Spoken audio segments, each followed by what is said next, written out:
മഞ്ജു കഥ തുറക്കുക, അവർക്ക് താമസിക്കണം, അവരുടെ വീടല്ലേ താമസിക്കണ്ടേ? അത് നിങ്ങൾ മഞ്ജു നിങ്ങൾ താമസിച്ചാണ് കഥക് പൂട്ടിയിട്ടിരിക്കുക എന്തിനാ? ഏത് അനാഥാലയം? ഇപ്പൊ ഞാൻ ചോദിക്കട്ടെ, ഈ രാത്രിയിൽ 8:30 അല്ല, ഞാൻ ചോദിക്കട്ടെ, ഇവർക്ക് 19 വയസ്സുണ്ട്. ഞാൻ ചോദിക്കട്ടെ, നിങ്ങൾ ഈ ആവശ്യമില്ലാത്ത അന്താരാഷ്ട്ര ഇവർ വീട്ടിൽ കയറണോ വേണ്ടേ? കയറ്റുമല്ലോ, ഇവർക്ക് വീട്ടിൽ കയറണോ? കയറ്റാൻ പറ്റുമല്ലോ, അവരുടെ വീട്ടിൽ അവർ കയറണ്ടേ, താമസിക്കണ്ടേ?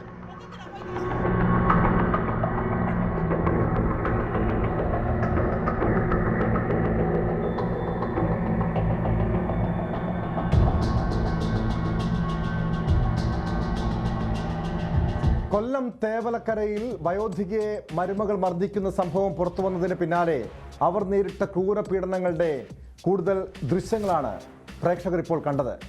6 വർഷത്തോളമായി മരുമകൾ തന്നെ ഉപദ്രവിക്കാറുണ്ടെന്ന് മർദ്ദനത്തിനിരയായ ഏലിയാമ്മ വർഗീസ് വെളിപ്പെടുത്തി. ഇടയ്ക്കിടെ നിലത്തിട്ട് ചവിട്ടും, മർദ്ദനത്തിനിടെ വീട്ടിൽ കൂട്ടിയിടാറുമുണ്ട്. തൻ്റെ മകൻ ജെയിംസിനെയും മരുമകൾ മർദ്ദിക്കാറുണ്ടെന്നും വയോധിക തുറന്നു പറയുന്നു. ഈ ദൃശ്യങ്ങൾ പുറത്തു വന്നതിന് പിന്നാലെ മരുമകൾ മഞ്ജുമോൾ തോമസിനെ പോലീസ് അറസ്റ്റ് ചെയ്തിരുന്നു. അതിനകത്ത് വീണോണ്ട് ഞാൻ അതങ്ങ് എടുത്ത് കളഞ്ഞ് ഇതിലും വീണ്. ഒരുപാട് ഉപദ്രവിച്ച എന്ന് പറയാലോലി. പിന്നെ കുഞ്ഞുങ്ങളുണ്ടായോണ്ട് ഞാൻ പരാതി ഒന്നും തന്നില്ല. നിവൃത്തിയില്ല, കൊല്ലൊന്നും ഉറപ്പായി.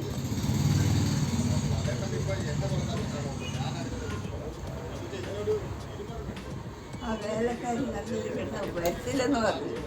പക്ഷെ പോലീസ് പറഞ്ഞ് വന്നവർക്കെല്ലാം ഉണ്ടാക്കി കൊടുക്കണം.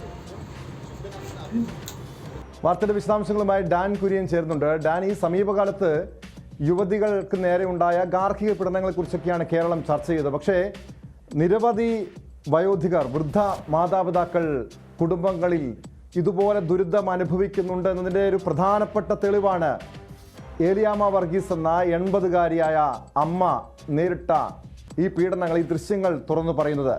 അതായത് കഴിഞ്ഞ 6 വർഷത്തോളമായി മരുമകൾ തന്നെ മർദ്ദിക്കാറുണ്ടെന്ന്, നിലത്തിട്ട് ചവിട്ടുമെന്നൊക്കെ പറയുന്നു. അതിനു മുൻപ് നമ്മൾ പ്രേക്ഷകരെ കാണിച്ചൊരു ദൃശ്യങ്ങളിൽ വളരെ വ്യക്തമായി തന്നെ പറയുന്നുണ്ട്. നാട്ടുകാർ ഈ വിഷയത്തിൽ ഇടപെടുന്നു. രാത്രിയിൽ പോലും 80-കാരിയായ അമ്മയെ പുറത്തിറക്കി വിടുന്നു. നാട്ടുകാരുടെ ഇടപെടൽ ഉണ്ടാകുന്നു. അവിടെയും ഈ മരുമകൾ വഴങ്ങുന്നില്ല. വീണ്ടും ഇതേ ക്രൂരമായ പീഡനങ്ങൾ സഹിക്കേണ്ടി വന്ന, കഴിഞ്ഞ 6 വർഷത്തോളമായി സഹിക്കേണ്ടി വന്ന അമ്മ പറയുന്നുണ്ട്, ഈ കുഞ്ഞുങ്ങളെ ഓർത്താണ് ഞാൻ പരാതിപ്പെടാതിരുന്നതെന്ന്. എന്താണ് ഇതുമായി ബന്ധപ്പെട്ട് ഇപ്പോൾ ലഭ്യമാകുന്ന, അതായത് പോലീസിൻ്റെ അന്വേഷണത്തിൽ നിന്നും നമുക്ക് ലഭ്യമാകുന്ന വിവരങ്ങൾ? നാട്ടുകാർ ഇതുമായി ബന്ധപ്പെട്ടൊക്കെ കൂടുതൽ പ്രതികരണങ്ങൾ നടത്തിയിരുന്നോ? ഈ വിഷയത്തിലൊക്കെ അവരുടെ ഇടപെടൽ ഉണ്ടായിരുന്നോ?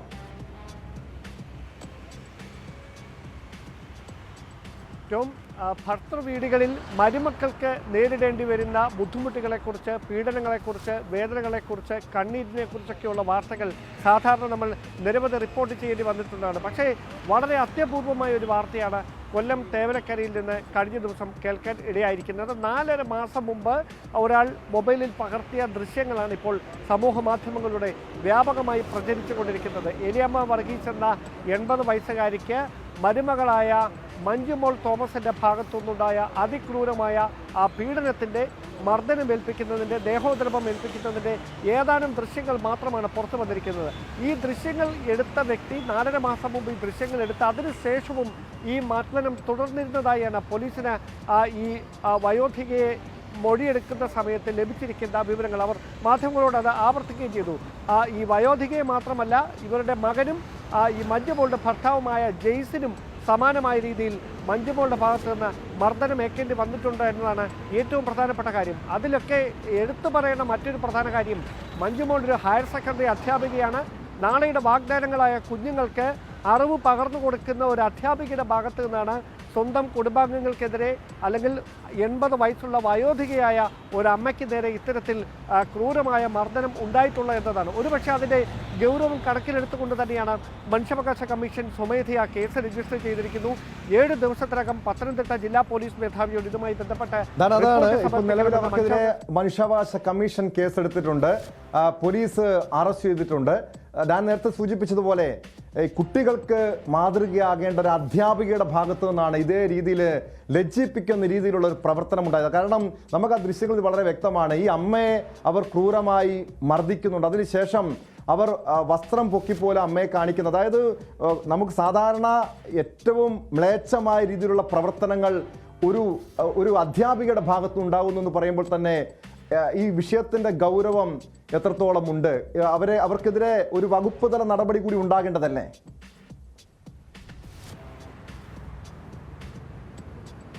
തീർച്ചയായിട്ടും ടോം, സമൂഹത്തിന് മാതൃകയായി മാറിയ മാതൃകാപരമായ പ്രവർത്തനങ്ങൾ നടത്തുന്ന ഒരുപാട് കുരുന്നുകൾക്ക് നന്മയിലേക്കുള്ള വഴികാട്ടിയായി മാറുന്ന, ഇരുട്ടിൽ ദീപമായി മാറുന്ന നൂറുകണക്കിന് അധ്യാപകരുള്ള നമ്മുടെ നാട്ടിലാണ് അവർക്കൊക്കെ അപമാനമാകുന്ന വിധത്തിൽ ഒരാളുടെ ഭാഗത്ത് നിന്ന് ഇത്തരത്തിലൊരു പ്രതികരണം ഉണ്ടാകുന്നത് എന്നതാണ് കേരളത്തെ തന്നെ, മലയാളികളെ മുഴുവനായി ലജ്ജിപ്പിക്കുന്ന തരത്തിലേക്ക് കാര്യങ്ങൾ എത്തിച്ചിരിക്കുന്നത്. പോലീസിൻ്റെ പ്രാഥമികമായ അന്വേഷണ റിപ്പോർട്ടിലടക്കം ഈ വയോധികയുടെ സ്വത്തുമായി ബന്ധപ്പെട്ടുണ്ടായ തർക്കമാണ് ഇത്തരത്തിലവരെ മർദ്ദിക്കുന്ന തരത്തിലേക്കൊക്കെ ഈ മഞ്ജുമോളെ എത്തിച്ചിരിക്കുന്നത് എന്നാണ് ആ അന്വേഷണ ഉദ്യോഗസ്ഥർക്ക് ഇതുമായി ബന്ധപ്പെട്ട് പ്രാഥമികമായി ഈ വയോധികയുടെ മൊഴിയെടുത്തപ്പോഴും മറ്റും മനസ്സിലാക്കാൻ കഴിഞ്ഞിട്ടുള്ളത്. അതായത് ഭർത്താവ് വീട്ടിലില്ലാതിരുന്ന സമയത്താണ് ഇത്തരത്തിൽ, അതായത് ഈ വയോധികയുടെ മകൻ വീട്ടിലില്ലാതിരുന്ന സമയത്താണ് ഇത്തരത്തിൽ മർദ്ദനം ഉണ്ടായിട്ടുള്ളത്. കസേരയിലും മറ്റും ഇരിക്കുന്ന സമയത്ത് ഇവരെ നിലത്തേക്ക് തള്ളിയിടാൻ ശ്രമിക്കും. തള്ളിയിട്ട് കഴിഞ്ഞാൽ കാലുകൊണ്ട് തുടർച്ചയായി ചവിട്ടാറുണ്ട് എന്നൊക്കെയാണ് ഈ വയോധിക കേരളത്തിൻ്റെ സമൂഹ മനസാക്ഷിയോട് പറയുന്നത്. തീർച്ചയായിട്ടും കേരളം മുഴുവൻ ലജ്ജിച്ച് തലതാഴ്ത്തേണ്ട ഒരു കാഴ്ചകളാണ്, ദൃശ്യങ്ങളാണ്, വിവരങ്ങളാണ് ഇതുമായി ബന്ധപ്പെട്ട് പുറത്തു വന്നുകൊണ്ടിരിക്കുന്നത്. എന്തായാലും വധശ്രമത്തിന് ഉൾപ്പെടെയുള്ള വകുപ്പുകൾ ചുമത്തി ജാമ്യം ലഭിക്കാത്ത വിധത്തിലുള്ള വകുപ്പുകൾ ചുമത്തിയാണ് മഞ്ജുമോൾക്കെതിരെ കേസെടുത്തിരിക്കുന്നത്. അവരുടെ മക്കളെ ബന്ധുക്കളുടെ സംരക്ഷണത്തിൽ ഇന്നലെ തന്നെ പോലീസ് മാറ്റിയിരിക്കുകയുമാണ്. എന്തായാലും കൂടുതൽ വിശദാംശങ്ങൾ പുറത്തു വരേണ്ടതുണ്ട്. അല്പസമയം മുമ്പാണ് മന്ത്രി ആർ ബിന്ദു, ഉന്നത വിദ്യാഭ്യാസത്തിന് പുറമെ സാമൂഹ്യ വകുപ്പിൻ്റെ കൂടി ചുമതലയുള്ള മന്ത്രി ആർ ബിന്ദുവും വിഷയത്തിൽ കൃത്യമായ അന്വേഷണം നടത്താൻ നിർദ്ദേശം നൽകിയിരിക്കുകയാണ്. സമൂഹത്തിന് ഒരിക്കലും വെച്ചുപൊറുപ്പിക്കാനാവാത്ത ഒരു തെറ്റായ മാതൃകയാണ് തേവലക്കരയിൽ നിന്നുണ്ടായിരിക്കുന്നത്. അതിനെ സമൂഹം ലജ്ജയോടെ തന്നെ നോക്കിക്കടന്നു. അടിയന്തരമായി അന്വേഷിച്ച റിപ്പോർട്ട് സമർപ്പിക്കാനുള്ള നിർദ്ദേശമാണ് മന്ത്രി ആർ ബിന്ദുവിൻ്റെ ഭാഗത്തുനിന്ന് ഉണ്ടായിരിക്കുന്നത്. എന്തായാലും ഞാൻ ആദ്യം സൂചിപ്പിച്ച പോലെ ഒരു അധ്യാപികയുടെ ഭാഗത്ത് നിന്ന് ഒരിക്കലും ഉണ്ടാകാൻ പാടില്ലാത്ത ഒരു നടപടി, ഒരു സ്ത്രീയോടും ഉണ്ടാകാൻ പാടില്ലാത്ത ഒരു നടപടി, അതിക്രൂരമായ ഒരു നടപടി ഈ 80-കാരിയായ വയോധികയ്ക്ക് ഈ പ്രായത്തിൽ നേരിടേണ്ടി വന്നു എന്നതാണ് ഏറ്റവും ലജ്ജാകരമായിട്ടുള്ള കാര്യം. ടോം,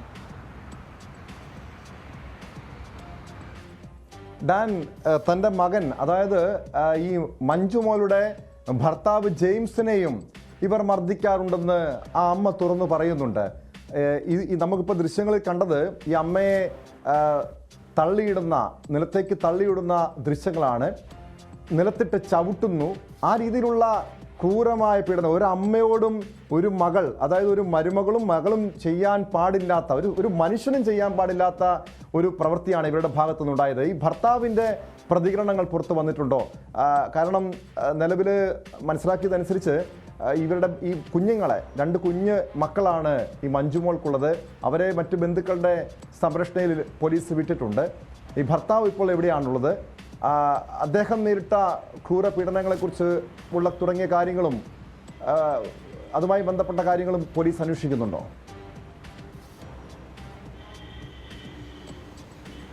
ഈ ഭർത്താവിന് ജെയ്സിന് ഇത്തരത്തിൽ പീഡനമേൽക്കേണ്ടി വന്നിട്ടുണ്ട്, ഭർത്താവിനെയും മർദ്ദിച്ചിട്ടുണ്ട് എന്ന കാര്യം ഈ മാതാവാണ്, വയോധികയാണ് പോലീസിനോട് മൊഴി നൽകിയിരിക്കുന്നത്. അവർ മാധ്യമങ്ങൾക്ക് മുമ്പിൽ ഇക്കാര്യം ആവർത്തിക്കുകയും ചെയ്തു. അതിനപ്പുറത്തേക്ക് ഭർത്താവിൻ്റെ ജെയ്സിൻ്റെ ഇതുമായി ബന്ധപ്പെട്ട പ്രതികരണങ്ങളൊന്നും വന്നിട്ടില്ല. ജെയ്സ് എവിടെയാണ് എന്നുള്ള കാര്യത്തിൽ നമുക്ക് കൃത്യമായ സൂചനകളില്ല. ഒരുപക്ഷേ അതൊക്കെ വരും മണിക്കൂറുകളിലോ വരും ദിവസങ്ങളിലോ കൃത്യമായ പ്രതികരണങ്ങൾ ഉണ്ടായേക്കാം. പോലീസിന് ജെയ്സിൻ്റെ ഭാഗത്തു നിന്നുൾപ്പെടെ മൊഴിയെടുക്കേണ്ടതായിട്ടുണ്ട് ഈ കേസുമായി ബന്ധപ്പെട്ട് മുമ്പോട്ട് പോകുന്ന പശ്ചാത്തലത്തിൽ. എന്തായാലും സർക്കാരിൻ്റെ ഒരു ഇടപെടൽ ഈ വിഷയത്തിൽ കൃത്യമായി തന്നെ ഉണ്ടായിരിക്കുന്നു.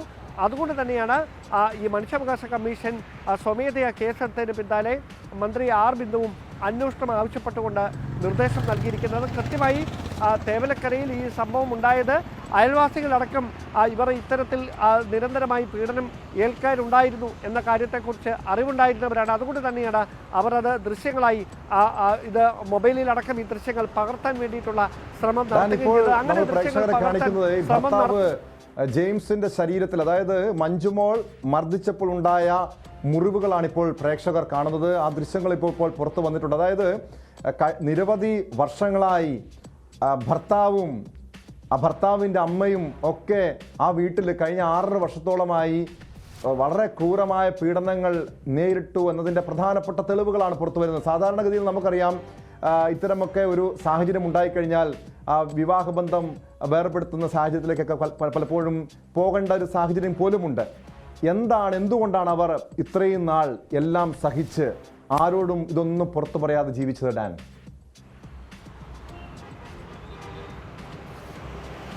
ടോം, അതിൻ്റെ ഉത്തരം വളരെ നിസ്സാരമാണ്. അവർ തന്നെ അത് വ്യക്തമാക്കിയിട്ടുണ്ട്. ആ 2 കൊച്ചു കുഞ്ഞുങ്ങളുണ്ട്. ആ കൊച്ചു കുഞ്ഞുങ്ങളെ വളർത്തിയെടുക്കേണ്ടതുണ്ട്. ആ ഉത്തരവാദിത്തം മുഴുവൻ തൻ്റെ മകനിലേക്ക് മാത്രമായി ഒതുങ്ങുന്ന സാഹചര്യം അത് ആ അമ്മയ്ക്ക് ഒരിക്കലും താങ്ങാനാവില്ല. അതുകൊണ്ട് തന്നെയാണ് എല്ലാ വേദനയും മുറിവുകളും മനസ്സിനും ശരീരത്തിനും ഏറ്റ മുറിവുകൾ ഒരുപോലെ സഹിച്ചുകൊണ്ട് ഈ 6.5 വർഷമായി തുടർച്ചയായി ഈ പീഡനങ്ങൾ അവർ ഏറ്റുവാങ്ങിയിട്ടും അത് പുറം ലോകത്തെ അറിയിക്കാതെ ഒന്നും മിണ്ടാതിരുന്നതിൻ്റെ കാരണം ആ വളർന്നു വരുന്ന കൊച്ചു കുഞ്ഞുങ്ങൾ തന്നെയാണ്.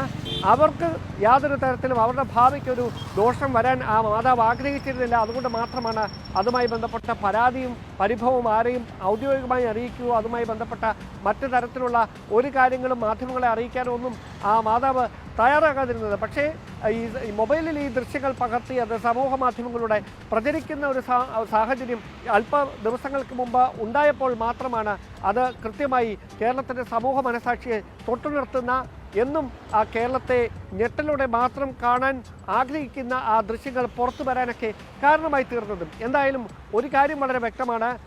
ഇത്തരത്തിലുള്ള തർക്കങ്ങൾ അല്ലെങ്കിൽ ഈ സ്വത്തിൻ്റെ പേരിലുള്ള തർക്കങ്ങളൊക്കെ നിരവധി ഇടങ്ങളിൽ വലിയ പ്രശ്നങ്ങളിലേക്കും പീഡനങ്ങളിലേക്കും ഒക്കെ നയിക്കുന്ന വാർത്തകൾ നമുക്ക് റിപ്പോർട്ട് ചെയ്യേണ്ടി വന്നിട്ടുണ്ട്. പക്ഷേ 80 വയസ്സുള്ള എഴുന്നേറ്റൊന്ന് നടക്കാൻ പോലും കഴിയാത്ത ഒരു വയോധികയ്ക്ക് ഇങ്ങനെ ക്രൂരമായ മർദ്ദനം ഏൽക്കേണ്ടി വരുന്ന ഒരു വാർത്ത അത്യപൂർവമാണ്.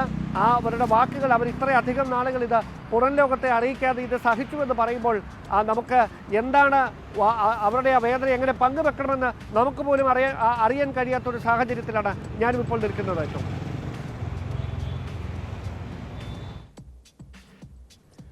ഡാൻ, നമുക്കറിയാം ഒരു ഹയർ സെക്കൻഡറി അധ്യാപികയുടെ ശമ്പളം, കാരണം നല്ല കേരളത്തിൽ സാമാന്യം ശമ്പളം വാങ്ങുന്നൊരു വിഭാഗമാണ്.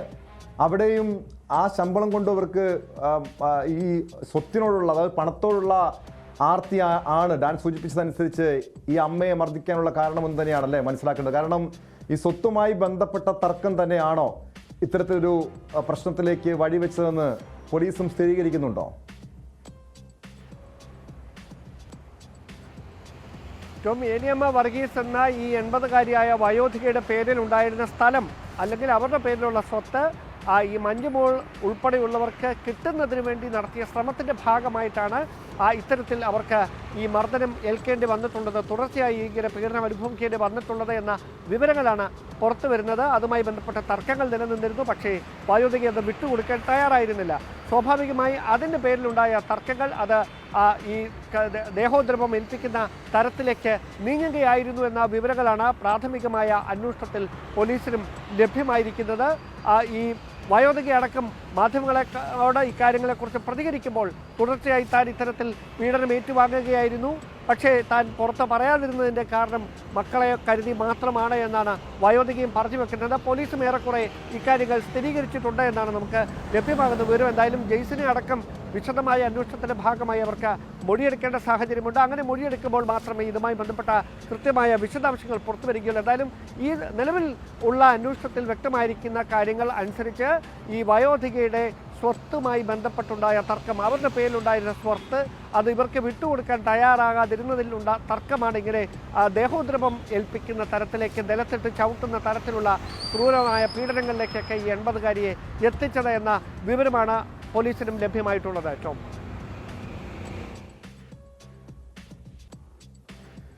നമുക്കറിയാം നിരവധി യുവതികൾ ഈ ഗാർഹിക പീഡനത്തെ തുടർന്ന് ആത്മഹത്യ ചെയ്ത സംഭവങ്ങൾ പുറത്തു വന്നതിന് പിന്നാലെയാണ് ഈ സ്ത്രീധന നിരോധന നിയമമൊക്കെ കർശനമാക്കാനും അതോടൊപ്പം വനിതാ കമ്മീഷൻ തന്നെ ഈ സ്ത്രീധന നിരോധന നിയമം കർശനമാക്കുന്നതിൻ്റെ ഭാഗമായി സർക്കാരിന് മേൽ ചില നിർദ്ദേശങ്ങളൊക്കെ മുന്നോട്ട് വെച്ചത്. സർക്കാരിൻ്റെ പരിഗണനയിൽ ആ വിഷയവുമുണ്ട്. ഈ വയോജനങ്ങൾ, അതായത് ഈ വൃദ്ധ മാതാപിതാക്കൾ പല കുടുംബങ്ങളിലും ഇതുപോലെ ദുരിതം അനുഭവിക്കുന്നുണ്ട്, ക്രൂരമായ പീഡനങ്ങൾ ഏറ്റുവാങ്ങുന്നുണ്ട്. ഈ കൊല്ലം തേവലക്കരയിൽ ഇത് ഒറ്റപ്പെട്ട സംഭവമായി മാത്രം കാണാൻ കഴിയില്ല. ഈ വിഷയത്തിൽ വനിതാ കമ്മീഷൻ്റെ ഒരു ഇടപെടൽ ഉണ്ടാകുമോ, സർക്കാരിൻ്റെ ഇടപെടൽ ഉണ്ടാകുമോ? ഇതുപോലെ ഈ വയോജനങ്ങൾക്കെതിരെയുള്ള ക്രൂരതയെ തടയാൻ വേണ്ടി ഏതെങ്കിലും ഒരു നിയമനിർമ്മാണം കൂടി ആവശ്യമല്ലേ ഡാൻ?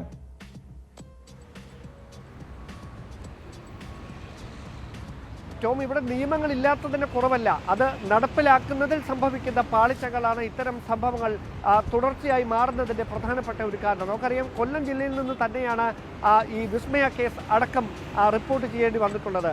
അത്തരം കേസുകൾ വലിയ തരത്തിൽ ചർച്ചയായി മാറിയതിന് പിന്നാലെയാണ് സ്ത്രീധന പീഡന നിരോധന നിയമമടക്കം കൂടുതൽ ആർജവത്തോടെ നടപ്പിലാക്കാൻ സർക്കാർ തയ്യാറായതും. പക്ഷേ അതിനൊക്കെ പിന്നാലെയാണ് ഏതാനും ദിവസങ്ങൾക്ക് മുമ്പ് യുവ ഡോക്ടറായ ഷഹനയ്ക്ക് ജീവൻ ഒടുക്കേണ്ട സാഹചര്യമുണ്ടായത്. ഉറപ്പിച്ചു വെച്ചിരുന്ന വിവാഹം, അത് ആവശ്യപ്പെട്ട പണം സ്ത്രീധനമായി നൽകാനില്ലാത്തതിൻ്റെ പേരിൽ യുവ ഡോക്ടറായ മറ്റൊരാൾ ഈ വിവാഹത്തിൽ നിന്ന് പിന്മാറിയ കാരണത്തിൻ്റെ പേരിൽ ഈ ഷഹനയ്ക്ക് ജീവൻ ഒടുക്കേണ്ടുന്ന ഒരു സാഹചര്യത്തിലേക്ക് നയിച്ചത്. അതായത് കേരളത്തിൽ ഇത്തരം സംഭവങ്ങൾ സ്ത്രീധനം ചോദിക്കുന്നതും കൊടുക്കുന്നതുമൊക്കെ ഒരുപോലെ തെറ്റാണ് എന്ന് പറയുമ്പോഴും അതെന്തോ ഒരു സമൂഹത്തിൻ്റെ അല്ലെങ്കിൽ ഒരു പ്രൈഡിൻ്റെ ഭാഗമായി, അതായത് ഒരു സ്റ്റാറ്റസ് സിമ്പലായി ഈ സ്ത്രീധനം മാറിയിരിക്കുന്നു. അത് ചോദിച്ചില്ലെങ്കിലും കൊടുത്തില്ല എങ്കിലും എന്തോ പ്രശ്നമുണ്ട് എന്ന തരത്തിലുള്ള ഒരു ചിന്താഗതി അത് നമ്മുടെ സമൂഹത്തെ ഇപ്പോഴും പിന്തുടരുന്നു. അതിൽ നിന്ന് മാറി ചിന്തിക്കാൻ വളർന്നു വരുന്ന വിദ്യാസമ്പന്നരായ സമൂഹത്തിന് കഴിയാതെ പോകുന്നതിന് കൊടുക്കേണ്ടി വരുന്ന വിലയാണ് ഇത്തരം സംഭവങ്ങൾ തുടർച്ചയായി കേരളത്തിൽ ആവർത്തിക്കപ്പെടുന്നത് എന്ന് തന്നെ എടുത്തു പറയേണ്ടി വരും. ടോം, യെസ്, വ്യക്തമാണ്. ഡാൻ സൂചിപ്പിച്ചതുപോലെ ഈ മനുഷ്യനേക്കാൾ നമ്മളൊക്കെ പണത്തിനും സ്വത്തിനും വില കൽപ്പിക്കുമ്പോഴാണ് ഇതുപോലുള്ള സംഭവങ്ങൾ, മനുഷ്യത്വരഹിതമായ സംഭവങ്ങൾ പല കുടുംബങ്ങളിൽ ഉണ്ടാകുന്നത്. നിരവധി യുവതികളുടെ കണ്ണീരും ഇതുപോലുള്ള ഈ ഏലിയാമ്മയെ പോലെ വയോജനങ്ങളുടെ വൃദ്ധ മാതാപിതാക്കളുടെ കണ്ണീരും ഒക്കെ വീഴുന്നതും ഈ പണത്തിൻ്റെയും സ്വത്തിൻ്റെയും പേരിലാണ്. കർശനമായ നടപടിയാണ് ഇത്തരം വിഷയങ്ങളിൽ ആവശ്യമായിട്ടുള്ളത്. സ്പോട്ട് ലൈവിലേക്ക് തിരികെ എത്താം ഇടവേളയ്ക്ക് ശേഷം.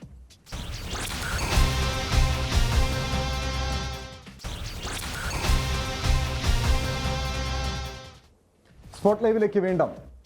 കേരളത്തിലെ സർവകലാശാലകളിൽ ഗവർണറെ കാലുകുത്താൻ അനുവദിക്കില്ലെന്ന് എസ്.എഫ്.ഐയെ വെല്ലുവിളിച്ചും ഗവർണറും. നാളെ ഗവർണർ കാലിക്കറ്റ് സർവകലാശാലയ്ക്ക് എത്തുകയാണ്. 2 ദിവസം അദ്ദേഹം അവിടെ ചിലവഴിക്കുന്നുണ്ട്, അവിടുത്തെ ഗസ്റ്റ് ഹൗസിൽ. ഈ ഒരു സാഹചര്യത്തിൽ ഗവർണറുടെ സുരക്ഷ പോലീസും കർശനമാക്കിയിട്ടുണ്ട്. നാളെ കാലിക്കറ്റ് സർവകലാശാല ക്യാമ്പസിലെത്താനിരിക്കുകയാണ് പോലീസിൻ്റെ നടപടി. വാർത്തയുടെ വിശദാംശങ്ങളുമായി MS അനീഷ് കുമാർ ചേരുന്നുണ്ട്. അനീഷ്, നമുക്കറിയാം എസ്.എഫ്.ഐ സ്വീകരിച്ചിരിക്കുന്ന നിലപാട്, ഗവർണർക്കെതിരെ ശക്തമായ പ്രതിഷേധം സംഘടിപ്പിക്കാൻ എസ്.എഫ്.ഐ ഒരുങ്ങുമ്പോൾ ഗവർണർ അതിനെ നേരിടാൻ തന്നെ മുന്നോട്ട് വന്നിരിക്കുകയാണ്. ഈ ഒരു പശ്ചാത്തലത്തിൽ പ്രത്യേകിച്ചും ഇത് പോലീസിനെ സംബന്ധിച്ചൊരു വെല്ലുവിളി നിറഞ്ഞ കാര്യമാണ്. നമ്മൾ കഴിഞ്ഞ ദിവസം തലസ്ഥാനത്ത് കണ്ടതാണ്. കാലിക്കറ്റ് സർവകലാശാലയിലെ ഒരു സുരക്ഷാ ക്രമീകരണങ്ങൾ എങ്ങനെയാണ് ഗവർണർ അവിടെ എത്താനിരിക്കുന്ന സാഹചര്യത്തിൽ?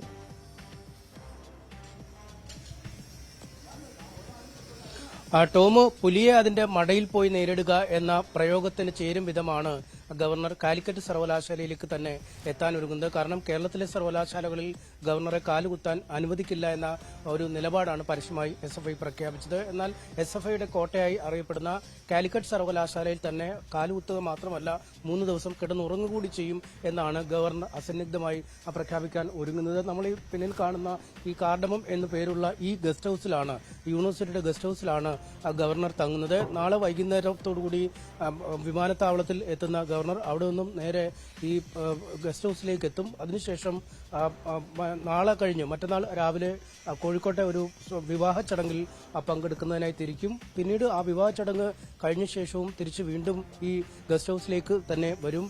ഇതിനുശേഷം അടുത്ത ദിവസമാണ് ഈ സനാതന ധർമ്മ ചെയർ സംഘടിപ്പിക്കുന്ന ശ്രീനാരായണ ഗുരു നവോത്ഥാനത്തിന്റെ പ്രവാചകൻ എന്ന പരിപാടിയിൽ പങ്കെടുക്കുന്നത്. അത് ഭാരതീയ വിചാര കേന്ദ്രവുമായി സഹകരിച്ചാണ് ആ പരിപാടി സംഘടിപ്പിക്കുകയും ചെയ്ത് അതിനുശേഷമാണ് അദ്ദേഹം ഇവിടെ നിന്ന് പോവുക. അതായത് 2 രാത്രി അദ്ദേഹം പൂർണ്ണമായി ഗസ്റ്റ് ഹൌസിൽ ഉണ്ടാവും എന്ന് തന്നെ പറയാം. എന്നാൽ എസ്.എഫ്.ഐ ഏത് വിധത്തിലാണ് ഈ ഗവർണർക്കെതിരായ പ്രതിഷേധ പരിപാടികൾ നടത്തുക എന്നതിനെക്കുറിച്ച് ഇപ്പോഴും വ്യക്തമായ ഒരു ചിത്രം നൽകുന്നില്ല. തിരുവനന്തപുരത്തെ മാതൃകയിലുള്ള കരിങ്കുടി പ്രതിഷേധമോ അല്ലെങ്കിൽ മറ്റ് കവാടത്തിൽ ഗവർണറെ പ്രതിരോധി നിരോധിക്കുന്നതിനുള്ള നടപടിക്രമങ്ങൾ സ്വീകരിക്കുമോ എന്നതൊന്നും അവർ വ്യക്തമാവുന്നില്ല. എന്തായാലും പ്രക്ഷോഭം അല്ലെങ്കിൽ ഗവർണർക്കെതിരായ തങ്ങളുടെ പ്രഖ്യാപിത നിലപാടായ പ്രക്ഷോഭം ഉണ്ടാവും അല്ലെങ്കിൽ പ്രതിഷേധം ഉണ്ടാവും എന്ന് അവർ ഉറപ്പു പറയുന്നു. പക്ഷേ ഏത് മാർഗത്തിലാണ് എന്ന് പറഞ്ഞിട്ടില്ല. എന്തായാലും പോലീസിനാണ് അക്ഷരാർത്ഥത്തിൽ ഇതൊരു പരീക്ഷണമായി മാറുന്നത്. കാരണം ഒരു വശത്തുള്ളത് ഭരണപക്ഷ വിദ്യാർത്ഥി സംഘടനയും മറുപക്ഷത്തുള്ളത് ഭരണത്തിന്റെ തലവനായ അല്ലെങ്കിൽ ഭരണഘടനാപരമായി ഭരണത്തിന്റെ തലവനായ ഗവർണറുമാണുള്ളത്. ഗവർണർ രണ്ടും കൽപ്പിച്ച് സർവകലാശാലയിലേക്ക് പോരുമ്പോൾ ഈ അഭിമാനം പോരാട്ടത്തിനായി SFIക്ക് തയ്യാറെടുക്കാതിരിക്കാൻ നിവൃത്തിയില്ലാത്ത ഒരു സാഹചര്യവുമുണ്ട്. അതുകൊണ്ട് ഏത് തലം വരെ ഈ പ്രതിഷേധങ്ങൾ പോകും അല്ലെങ്കിൽ ഏത് തരത്തിലാവും ആ പ്രതിഷേധങ്ങൾ എന്ന് പോലീസിന് ഇപ്പോഴും പ്രവചിക്കാൻ കഴിയാത്തൊരവസ്ഥ. SFIയും അക്ഷരാർത്ഥത്തിൽ വിഷമവൃത്തത്തിലാണ്. കാരണം ഗവർണർക്കെതിരെ പരസ്യമായി ഈ കലാപം പ്രഖ്യാപിക്കുമ്പോഴും ഏത് രീതിയിലുള്ള ഒരു പ്രതിഷേധം അല്ലെങ്കിൽ പ്രതിഷേധം ഏത് തലം വരെ പോകാം എന്നതിനെക്കുറിച്ചൊരു കൃത്യമായ ചിത്രം നൽകില്ല. കാരണം ഈ ക്രമസമാധാന പ്രശ്നത്തിലേക്കും മറ്റു നീങ്ങി അത് തന്നെയാണ് SFIയെ സംബന്ധിച്ച് വെല്ലുവിളി നിറഞ്ഞൊരു കാര്യം. കാരണം ഗവർണർ ഈ രീതിയിൽ അപ്രതീക്ഷിതമായി എന്ത് നടപടിയും ഗവർണറുടെ ഭാഗത്തുനിന്നുണ്ടാകും. അങ്ങനെ വന്നാൽ ഏത് രീതിയിലുള്ള ഒരു പ്രതിഷേധ പരിപാടിയെക്കുറിച്ചാണ് SFI ഇപ്പോൾ ആലോചിക്കുന്നത്?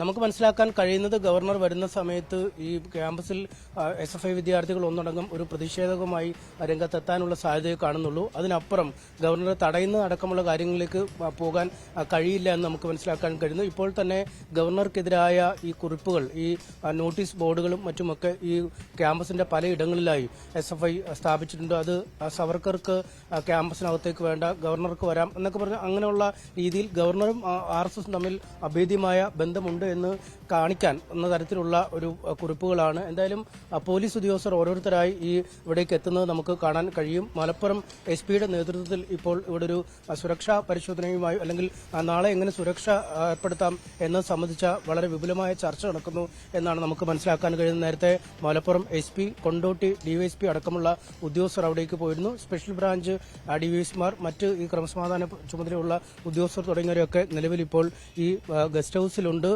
ജില്ലാ പോലീസ് മേധാവിയുടെ തിരുവനന്തപുരത്ത് നമുക്കറിയാം ഗവർണറുടെ റൂട്ട് മാപ്പ് അടക്കം ചോർത്ത് നൽകിയെന്ന് പോലീസിന് മേൽ ഒരു ആരോപണം ഉയർന്നു വന്നിരുന്നു. സ്പെഷ്യൽ ബ്രാഞ്ച് കൃത്യമായ നിർദ്ദേശങ്ങൾ നൽകിയെന്ന് പറയുന്നുണ്ട്. നിലവിൽ സ്പെഷ്യൽ ബ്രാഞ്ചിന്റെ ഭാഗത്തു നിന്നും ഏതെങ്കിലും വിധത്തിലുള്ള ഒരു ഇന്റലിജൻസ് റിപ്പോർട്ടുണ്ടോ? ഏത് രീതിയിലായിരിക്കും SFIയുടെ ഒരു പ്രതിഷേധമുണ്ടാകുക എന്നും മറ്റുമൊക്കെ ഒരു കൃത്യമായ സൂചനകൾ പോലീസിന് ലഭിച്ചിട്ടുണ്ടോ? അതിന്റെ അടിസ്ഥാനത്തിൽ എത്രത്തോളം പോലീസ് സംഘത്തെയായിരിക്കും അവിടെ വിന്യസിക്കുക?